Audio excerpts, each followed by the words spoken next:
Comment être super immunisé? Le développement d'une super immunité dépend davantage de la qualité que de la quantité de vos anticorps.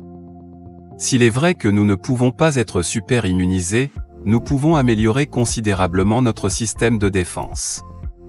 Récemment, en raison de la pandémie de Covid-19, on a découvert qu'il existe des personnes super immunisées contre ce virus et d'autres. Connaissez-vous John Holdings? Il fait partie des privilégiés qui possèdent les fameux super anticorps. John Holdings, un écrivain américain de 54 ans, a été infecté par le Covid-19 au début de la pandémie, mais n'a jamais eu de symptômes.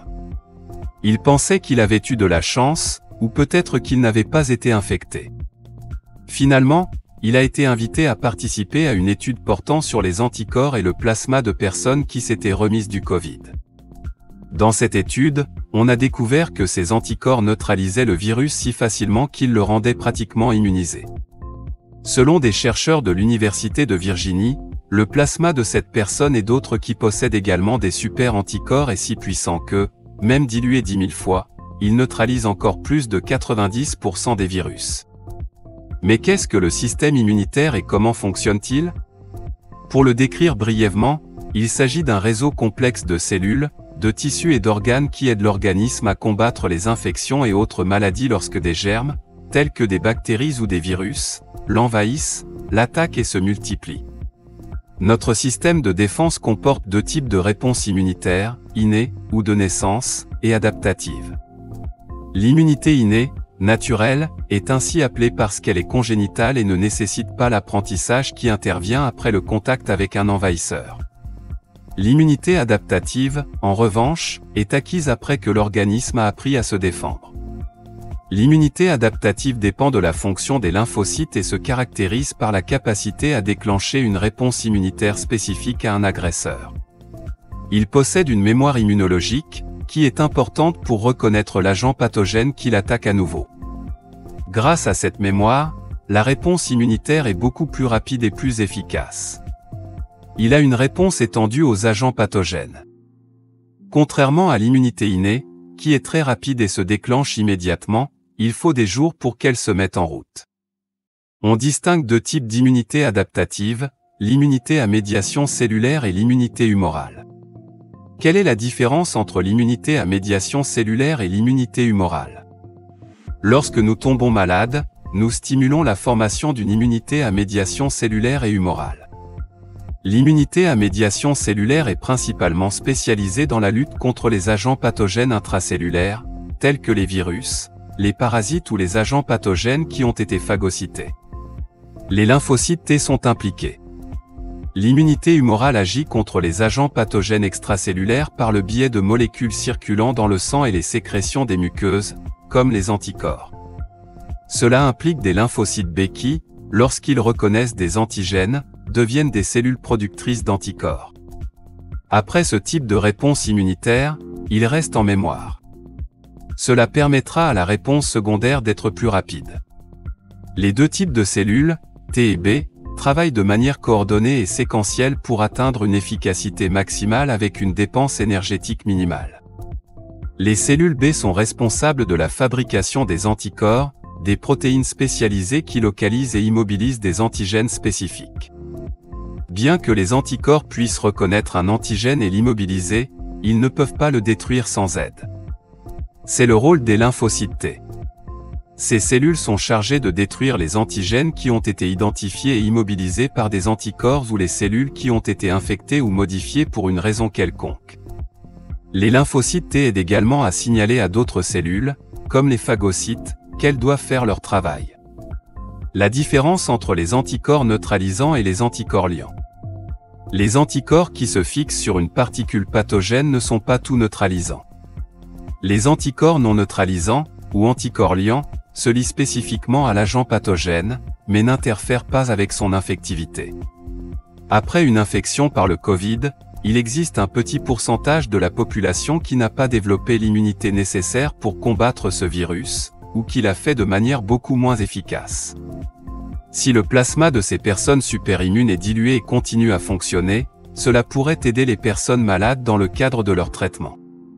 Le virus, internalisé par la protéine Spike, qui lui donne sa forme caractéristique de couronne, agit comme une clé, et le récepteur de la cellule agit comme une serrure. Le virus ouvre la porte, infecte les cellules et produit une lésion. La lésion cellulaire va générer tous les signes et symptômes de la maladie. Le virus essaie d'infecter les cellules. Notre organisme réagit à ce virus, génère des défenses, mais ces anticorps ne sont pas neutralisants, c'est-à-dire qu'ils vont circuler, mais ils ne seront pas capables de se lier à la protéine de pointe pour neutraliser le virus, et ce dernier pourra donc infecter les cellules.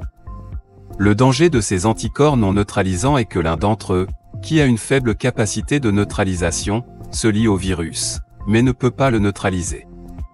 Il facilitera ensuite l'entrée de la protéine de pointe. En d'autres termes, si la protéine n'avait pas de clé et que l'un de ces anticorps entrait, il pourrait se glisser par la porte et, de cette façon, les anticorps non neutralisants pourraient ouvrir la voie à l'entrée du virus. Des lésions cellulaires et une hyperinflation se produiront.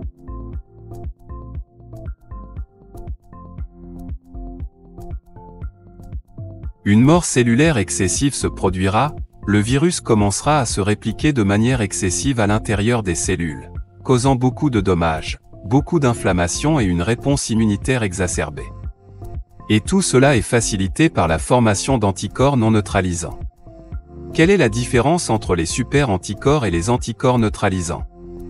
Les anticorps se lient à la protéine Skype. Neutraliser le virus, bloquer son contact avec le récepteur, le virus ne peut pas infecter les cellules. Les super-anticorps ont une bien meilleure capacité de liaison, ils se lient à différentes parties de la protéine Spike, et peuvent neutraliser le virus, sous différents angles, de plusieurs manières différentes. Les super-anticorps ont donc besoin d'en avoir moins pour avoir un effet encore plus grand que celui des anticorps normaux. Ce n'est pas tant la quantité que la qualité. C'est comme si un intrus voulait s'introduire dans votre maison, les anticorps ordinaires entoureraient la maison, tandis que les super-anticorps attendraient à la porte pour l'empêcher d'entrer et utiliseraient différentes stratégies, comme se coller fermement à l'intrus, ou lui passer les menottes et l'immobiliser avant qu'il n'entre dans la cellule. En plus de John Holdings, d'autres personnes possèdent ces super-anticorps, on estime que 5% des personnes infectées par le Covid développent des super-anticorps. Sur ces 5% de la population, seul 1% a la capacité de neutraliser le virus, comme le font les anticorps de John Holdings. En effet, non seulement ils ont neutralisé le virus à l'époque, mais ils sont si puissants qu'ils pourraient neutraliser même les variantes qui circulent aujourd'hui. Pourquoi ces personnes développent-elles ces super-anticorps? C'est toujours un mystère. Il est important de comprendre que ces personnes ne sont pas immunisées contre cette maladie, mais qu'il existe certainement un petit pourcentage de la population qui se défend mieux contre les infections virales et aussi bactériennes. Quelles sont les implications de cette découverte pour les chercheurs? Le plasma de ces patients est la clé qui ouvre la porte au développement de vaccins et de nouveaux traitements pour aider de nombreuses personnes. Ces anticorps pourraient être isolés et administrés à des personnes en soins intensifs pour voir s'ils protègent réellement d'autres individus, ou bien on pourrait prendre leurs cellules, lymphocytes B, et les cloner pour produire ces anticorps et les administrer à des personnes. Comment développer une super-immunité? Pour conserver un corps sain et équilibré, il faut bien manger, faire de l'exercice, bien dormir, s'hydrater, éviter les substances toxiques et ne pas être stressé.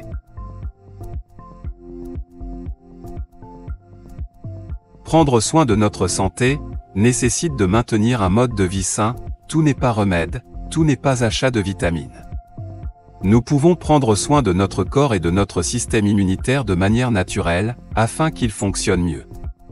Une bonne alimentation et un mode de vie sain protègent contre de nombreuses autres maladies. Il existe un mode d'alimentation qui contient les nutriments qui aident à renforcer notre système immunitaire. Il existe des aliments qui fournissent de la vitamine B, de la vitamine C, de la vitamine D, du zinc, du fer, du magnésium et des protéines. Ces nutriments se trouvent dans une variété de plantes et d'aliments d'origine animale.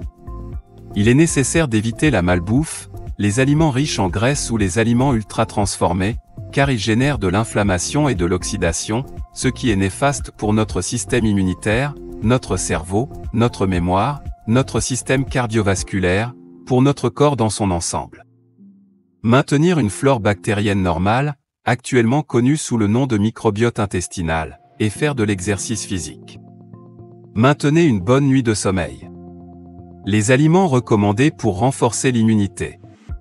L'ail est un aliment sain, riche, bon marché, en plus d'avoir des propriétés antioxydantes et d'améliorer notre circulation, et de prévenir la thrombose, aide vraiment à renforcer notre système immunitaire.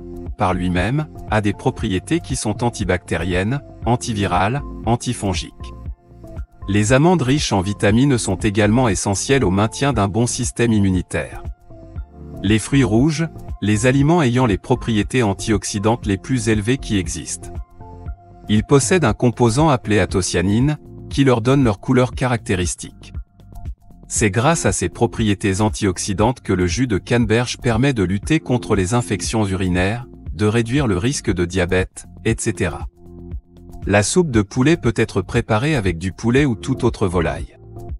Le bouillon qui est produit lorsque la viande est bouillie avec les légumes est un cocktail génial, qui contient pratiquement toutes les vitamines et tous les minéraux dont votre corps a besoin. Il fonctionne vraiment et aide à maintenir un système immunitaire équilibré et plus fort. Le chocolat noir possède d'incroyables propriétés antioxydantes. Le gingembre contient du zinc, de la vitamine A, de la vitamine B et de la vitamine C. Les champignons contiennent de la vitamine B, de la riboflavone, de la riboflavine, de la niacine. Le soleil, prendre un bain de soleil 2 ou 3 fois par jour, pendant 20 ou 30 minutes, permet à notre corps de se réchauffer. Les bains de soleil augmentent naturellement les niveaux de vitamine D. Cela pourrait aider à combattre un certain nombre d'infections, pas seulement le Covid-19. En conclusion, pour améliorer votre système immunitaire, la prévention et l'information